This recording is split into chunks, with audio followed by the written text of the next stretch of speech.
with Adam Smith Society and with the title Governance Without Goals, Restoring Strategic Vision in Europe, Finance and Industry. This was a joint project between Adam Smith Society, European Labour Forum and the podcast project. And I want to take the opportunity to thank our friends in Milan for not only organizing, but finding us some great guests.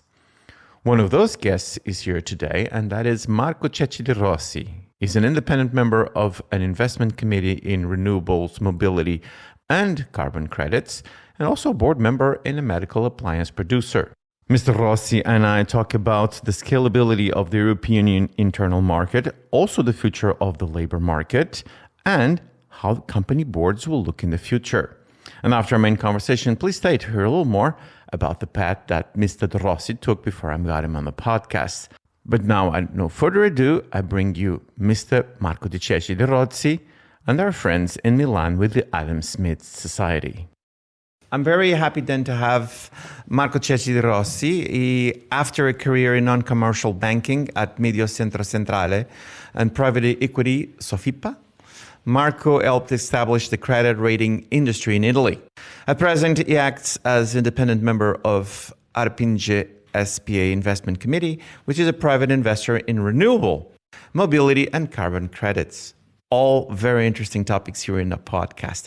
He's also a board member of SIDAM SRL, which is a company producing medical appliances. It's very interesting to see you working on things like renewables, carbon credits, mobility. Tell us from your vantage position then, how do you see this tension between this generational gap of people not worrying about it and people should worry more?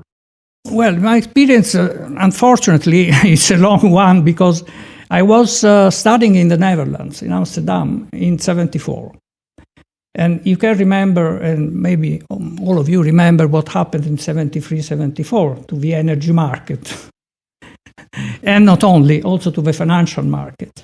So I've kept that shock experience for a long time. Then I had a chance to work on later into the era of the Club of Rome ideology, which is a kind of ideology which is very anti-capitalistic, anti-liberal democracy, etc., which comes up and down during time.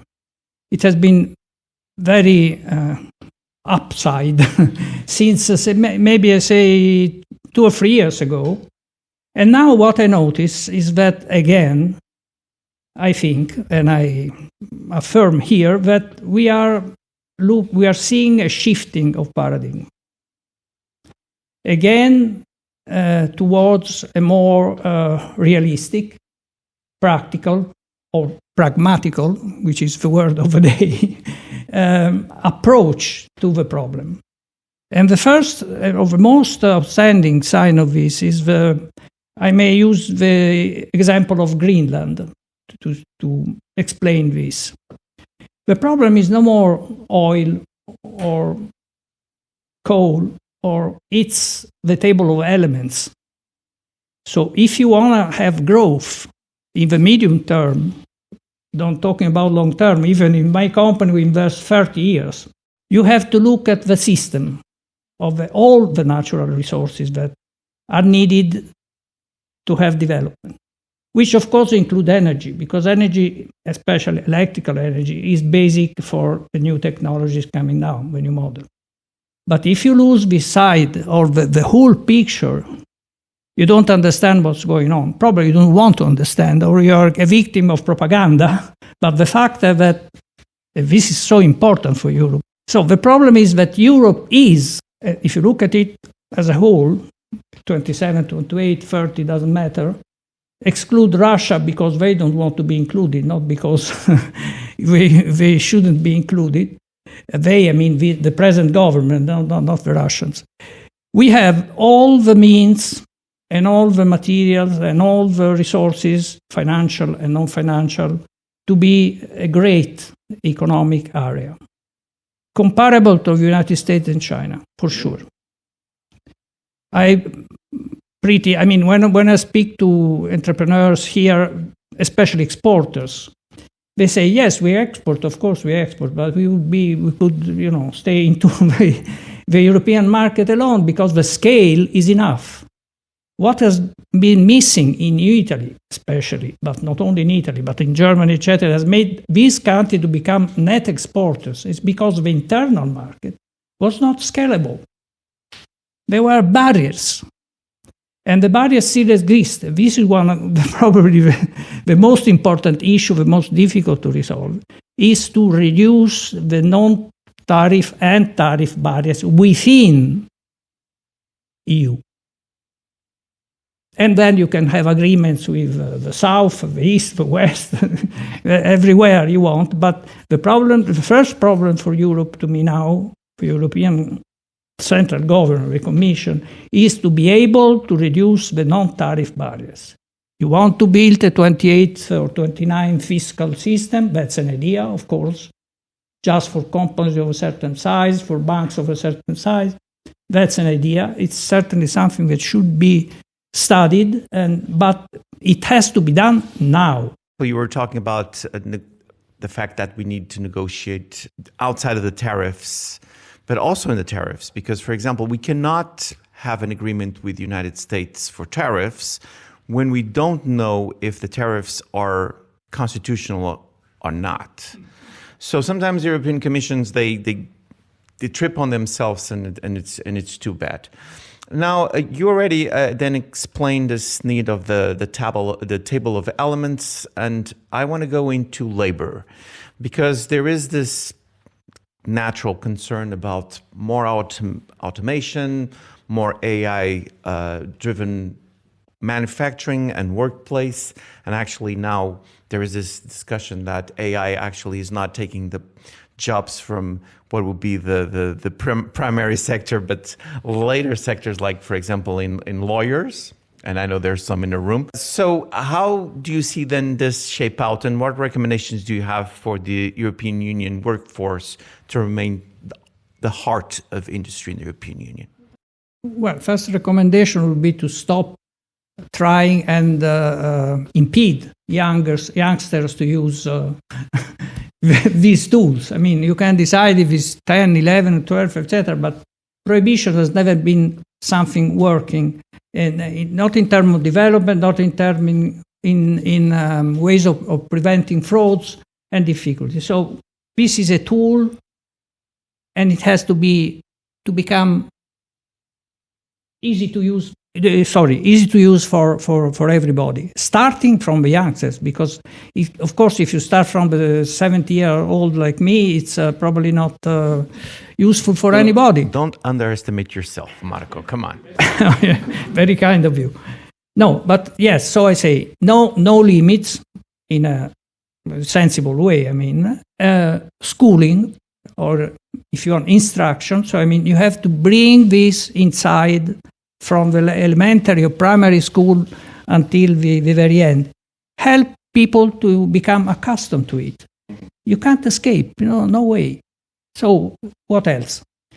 That means also take it inside the companies, and starting from the banks, I would say, because such complicated procedures inside could be simplified. But, I mean, it would be...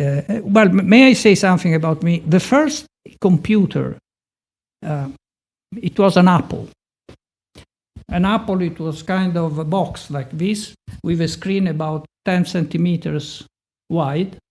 And when it came into the company, the secretary especially, all the employees which are not analysts or top analysts were terribly scared, because they could do the same work in less. So that will happen with AI applications now. You have it in your phone, here in your pocket. So no fear, just keep it using. I'm going to push back on that. I don't know how much we can be, as liberals, too much frontlining innovation without regulation.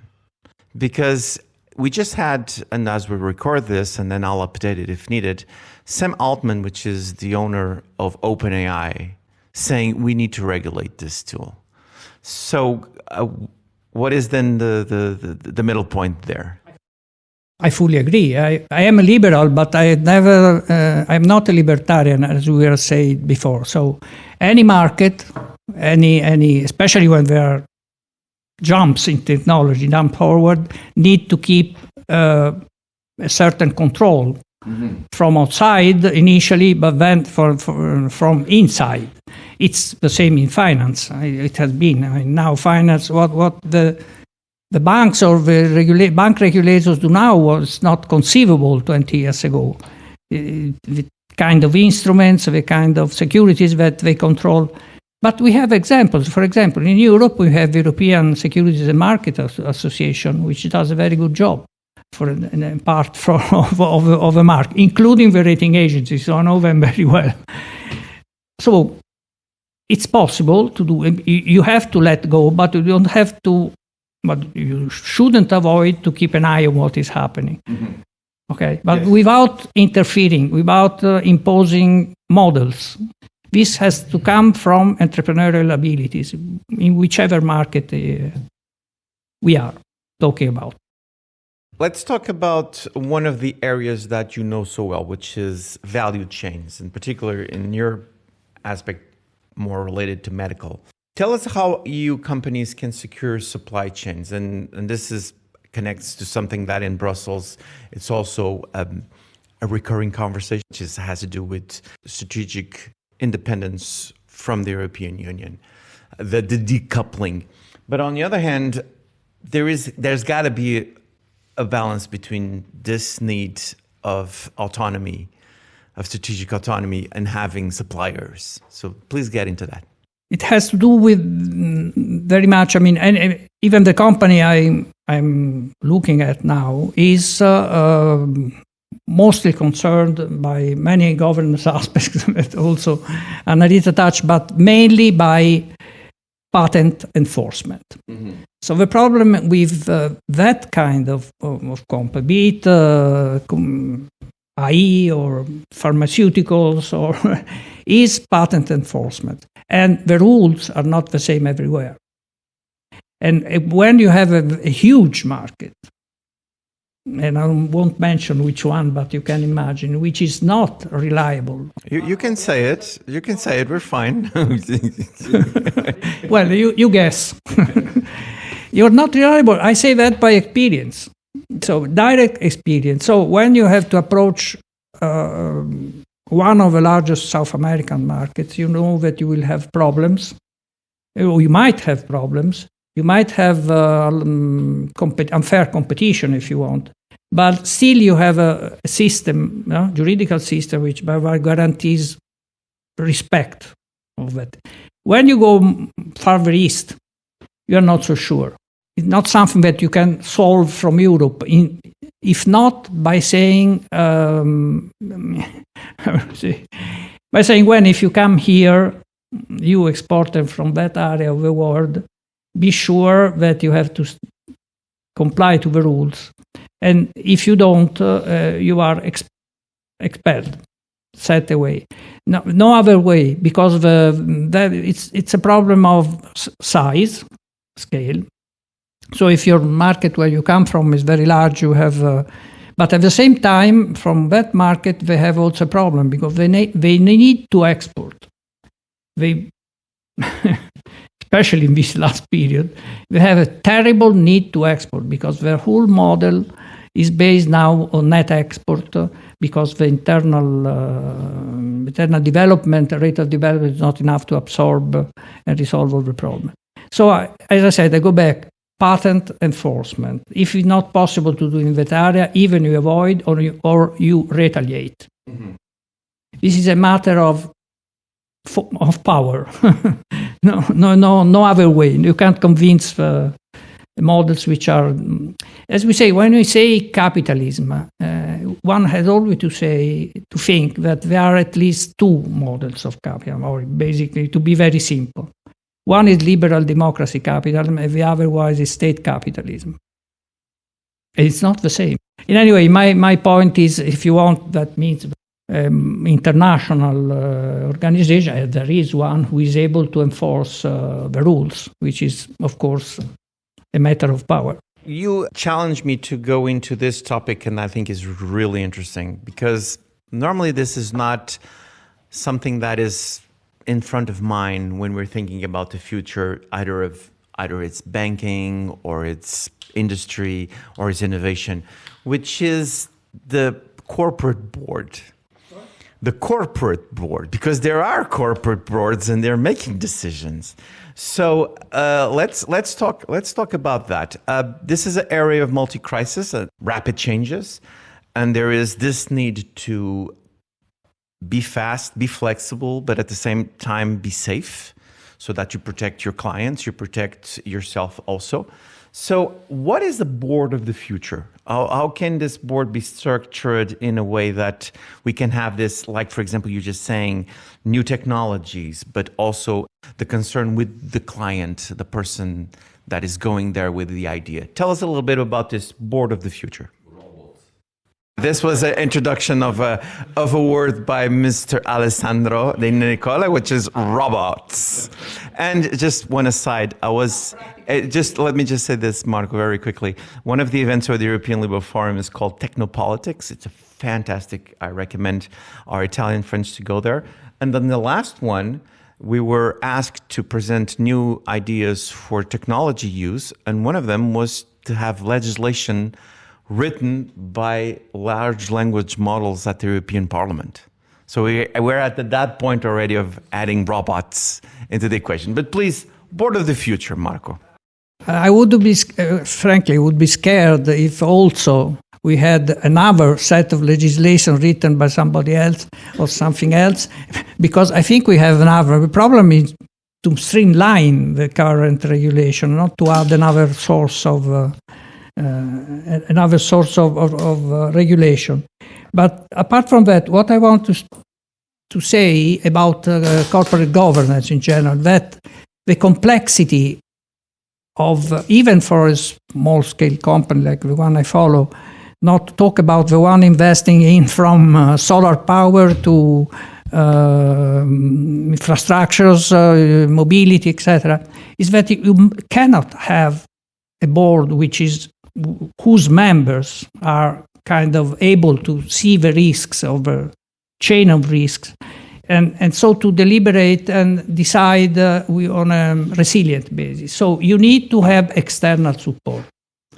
External support doesn't mean that it's a consultant. I'm totally unfamiliar. I don't want to, work with consultants, because consultants are used normally to say that you're right when you have a decision made. That's their work. I mean, it's not only lawyers, it's all kind of consultants. That's why they're paid.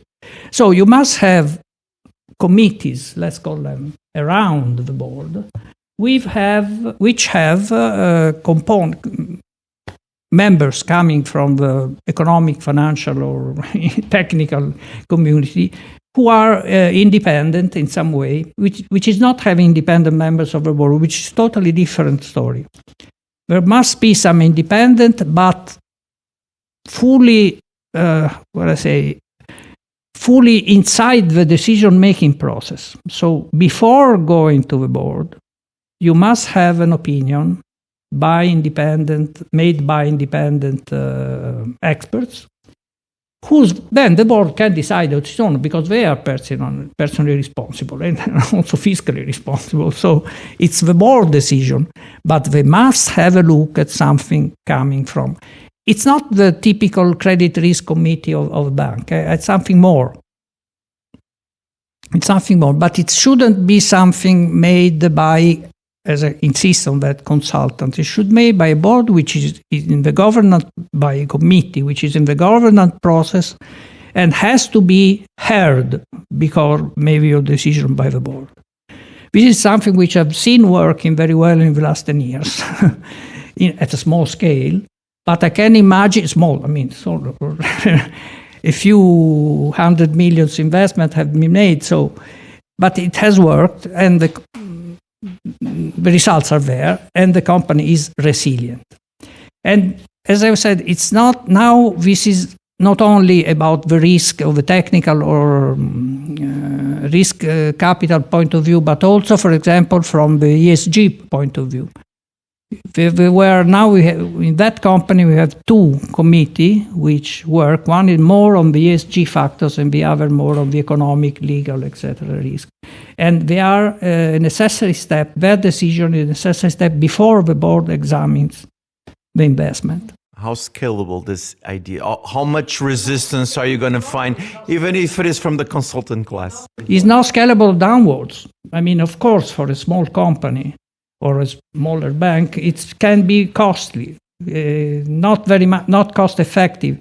So one could say it should be. I don't know, that's a matter of scale, but that's a problem with PME, with smaller SMEs. It's always a problem. There are some functions that are very expensive and nobody's willing to unless they have a problem. I'm going to keep following up on this idea on the podcast and maybe have you in the future when we have more Board of the Future instituted. I'm also going to ask you, Marco, if you can give us some literature that I'm going to put on the podcast show notes so that people know more about this. And I know you're not a man of social networks and smart view of doing that, but I'm going to ask you permission to put at least your email so if people want to get into contact. I've been talking with Marco Cecchi di Rossi. Marco, this was a delight. Thank you so much for coming to the podcast. Thank you. So Marco, tell us a little bit about yourself. When you decided to become an expert in all these very important issues, how did that came about? Actually, it happened to me to switch like a pendulum from private equity to credit risk analysis and back. So now I'm more focused lately in the last few years in the private equity side, both in a company investing in renewables and infrastructures, and in a company participated by private equity investor, the second one you mentioned. But in the past, I've been, in the banking sector, and I had a long experience. Unfortunately, it's many years has passed, so I have to remind myself also, because part of my experience has been in as a manager in managing a bank from planning and governance point of view, and then a secretary to the board and to executive board. So I have some kind of connection with what Annalisa was saying maybe a few years ago, but now again, I have the same issues in more recent experiences. So this is for my life, professional life. So I'm very happy to be here. I've been within the liberal area, political area, since probably I was a teenager or something. So, but I've never had any direct political experience. This is all for now. I'll be back soon with more podcasts. You can always visit the website liberalforum.eu to know more about the activities of the European Liberal Forum. So until the next episode, let's keep making the world a better place. You were listening to the Liberal Europe podcast by the European Liberal Forum. This podcast was co-financed by the European Parliament.